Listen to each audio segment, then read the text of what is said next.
پیارے بچوں، آج میں آپ کو سناؤں گی ایک اور دلچسپ اور جادوئی کہانی، تتلی نگر کی شہزادی۔ بہت سال پہلے قوس قزح کے بادلوں کے پار ایک ایسی دنیا آباد تھی جو عام دنیا سے بالکل مختلف تھی۔ اس جگہ کا نام تھا تتلی نگر۔ وہاں صرف عام تتلیاں نہیں رہتی تھیں بلکہ انسانی شکل اور تتلی کے پر رکھنے والی جادوئی مخلوقات بستیاں بسا کر رہتی تھیں۔ ان کے پروں میں روشنی جلملاتی تھی اور ہر ایک کے پاس اپنی منفرد جادوئی طاقت تھی۔ کچھ آسمانوں پر مصوری کا ہنر رکھتے تھے، کچھ زمین چھو کر جنگل اگا لیتے، انوکھے پھول پیدا کر لیتے، کچھ کے پروں میں زخموں کو شفا دینے کی طاقت تھی، کچھ انوکھے دلچسپ جادوئی مشروبات تیار کرنے میں ماہر تھے۔ اس دنیا کا سب سے بڑا خزانہ تھا ان کی انوکھی طلسماتی کتاب۔ اس کتاب میں تتلی نگر کی پوری تاریخ، دانائی اور جادو چھپا تھا۔ جو اسے رکھتا، اگر یہ غلط ہاتھوں میں لگ جاتی تو وہ چاہے تو دنیا کی حفاظت کر سکتا تھا یا تباہی مچا سکتا تھا۔ اس کتاب کو مختلف دشمنوں سے بچانے کی سخت ضرورت تھی اور اس کی سخت نگرانی کی جاتی تھی، لیکن اس کے باوجود ان کے اور ان کی دنیا سے جلنے والے بہت سے دشمن تھے۔ ان کے قریب ہی رہنے والے ایک جادوئی نگری جو جادوئی طاقتوں میں ان کی برابر کی ٹکر کی تھی، یعنی کہ شرارت نگری۔ ان کی بھی انوکھی جادوئی طاقتیں تھیں اور مختلف قسم کی مخلوقیں تھیں جو بہت کمال جادو رکھتی تھیں، مگر پھر بھی وہ یہ کتاب حاصل کرنا چاہتے تھے اور اپنی طاقت بڑھا کر دنیا پر حکومت کرنا چاہتے تھے۔ ان کی بری نظر طلسماتی کتاب پر بہت عرصے سے تھی۔ اس مقصد کے لیے وہ آئے دن مختلف منصوبے بناتے رہتے تھے اور سازشیں رچتے رہتے تھے۔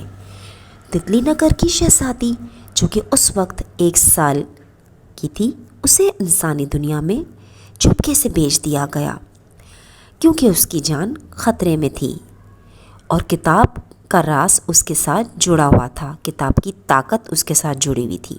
اسی لیے دونوں کو محفوظ رکھنے کے لیے انسانی دنیا میں بھیج دیا گیا۔ انسانی دنیا میں آریہ کی زندگی۔ شہزادی کا نام آریہ تھا۔ وہ عام لڑکی کی طرح ایک چھوٹے سے قصبے میں پلی بڑھی، تتلیوں اور جگنیوں سے باتیں کرتی اور سارا دن مزے کی چیزیں سیکھتی۔ اسے معلوم نہ تھا کہ وہ ایک شہزادی ہے۔ اسے ایسا لگتا کہ تتلیاں اس کی بات سمجھتی ہیں، اس کے آس پاس رہتی ہیں، نگرانی کرتی ہیں، لیکن وہ اپنی حقیقت نہیں جانتی تھی۔ آریہ کو گانا بہت پسند تھا اور اس کی آواز ایک نرم اور جادوئی آواز تھی۔ جو لوگ بھی اس کا گانا سنتے ان کے دل سکون اور خوشی سے بھر جاتے، وہ اس کے دوست بن جاتے۔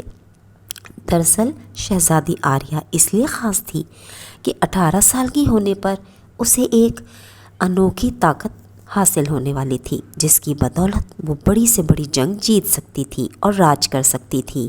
رات 12 بجتے ہی کھڑکی پر ایک چاندی کے پروں والی تتلی نمودار ہوئی اور آج وہ خاص دن تھا جب آریہ کی سالگرہ تھی۔ سالگرہ مبارک ہو شہزادی، آپ کو عظیم طاقت مل چکی ہے اور تتلی نگر میں آپ کا انتظار ہو رہا ہے۔ آریہ حیرانی سے دیکھ رہی تھی کہ کہیں میں خواب تو نہیں دیکھ رہی کہ اچانک اس کے نیلے اور سنہری رنگوں والے پر جگمگاتے ہوئے نمودار ہوئے۔ آواز کا جادو۔ شرارت نگری کی خطرناک تتلیاں جن کو یہ معلوم ہو چکا تھا کہ دنیا میں کہیں نہ کہیں آریہ کو چھپایا گیا ہے اور وہ جنگ کی تیاری کر رہے تھے تاکہ حملہ کر سکیں اور جلد سے جلد طلسماتی کتاب کو اپنے قبضے میں لے سکیں۔ اب معاملہ یہ تھا کہ آریہ کو اس ساری صورتحال سے کیسے آگاہ کیا جائے، لیکن جب سنہری پروں والی تتلی نے اسے سب بتایا تو آریہ نے اسے یہ بتایا کہ 17 سال کی عمر میں اسے سب کچھ معلوم ہو چکا تھا کہ اس کا مقصد کیا ہے اور تتلی نگر کی ملکہ جو انسانی دنیا میں آتی رہتی تھی ان کی دوستی ایک قصبے کی لڑکی سے ہو گئی تھی، اور یہی وہ لڑکی تھی جس نے ماں کی طرح آریہ کی پرورش کی اور اسے تمام باتوں سے آگاہ کیا اور اس کی حفاظت کی. اس کی مختلف خطروں سے بچنے کے لیے اس کی ایک خاص قسم کی تربیت کی گئی اور تیار کیا. طلسمی کتاب بھی ایک درخت کی جڑ میں محفوظ تھی جسے صرف آریہ ہی نکال سکتی تھی اپنی جادوئی سریلی آواز کے گیت سے. آریہ نے کہا، میں تیار ہوں اس دنیا سے اپنے گھر جانے کے لیے. سفر شروع ہوا اور آخر آریہ اس انوکھی تتلی نگر میں داخل ہوئی. خوشی اور حیرانی وہ سب سے ملی اور خوشی سے اس کی آنکھوں میں آنسو آ گئے. اپنی امی سے مل کر اب آریہ نے سب کو اپنا منصوبہ بتایا کہ کل تقریب میں ہم اپنے دشمن کو، شرارتی نگری کے مخلوقات کو مدعو کریں گے اور ان سے دوستی کی پیشکش کریں گے. یہ سب سن کر سب بہت حیران ہوئے کہ یہ آسان نہیں ہے اتنا. وہ ہمیں دوست کیوں بنائیں گے بھلا، اور ہمارا وہ سب کچھ چھین لینا چاہتے ہیں، یہ عظیم کتاب بھی چھین لینا چاہتے ہیں. تو آریہ نے سب کو یقین دلایا کہ آپ مجھ پر بھروسہ کریں، میری آواز اور انداز بیان ہی میری طاقت ہے اور میں بنا جنگ کے دشمن کو بھی زیر کر لوں گی. اور سب نے کہا کہ ہمیں تم پہ پورا بھروسہ ہے، ہمیں اپنی شہزادی پہ بھروسہ ہے، ہم تمہارے ساتھ ہیں. اب دوسرے دن تقریب کا آغاز ہوا. مختلف نغموں اور تتلیوں کے انوکھے رقص سے طرح طرح کے کھانے اور انوکھے پھولوں کے مشروبات مہمانوں کو پیش کیے گئے. شرارت نگر کے باسی اور ان کا بادشاہ حیرانی کا شکار تھے. انہیں اتنے دوستانہ رویے کی بالکل امید نہیں تھی اور وہ بہت حیران ہو رہے تھے. شہزادی آریہ آئی اور اس نے مہمانوں سے ملاقات کی اور اپنی جادوئی آواز میں دوستی کی پیشکش کی اور دشمنی کو ختم کرنے کی درخواست کی. کچھ دوستانہ معاہدے کیے گئے کہ ہم آپ کے کام آئیں گے، آپ ہمارے کام آئیں گے. شہزادی کی باتوں اور تجاویز سے شرارت نگر کے بادشاہ اور ان کے ساتھی بڑے متاثر ہوئے اور اپنی اب تک کی شرارتوں کی معافی مانگی اور دوستی قبول کی. دوستی کے اس جشن میں جیسے جان پڑ گئی.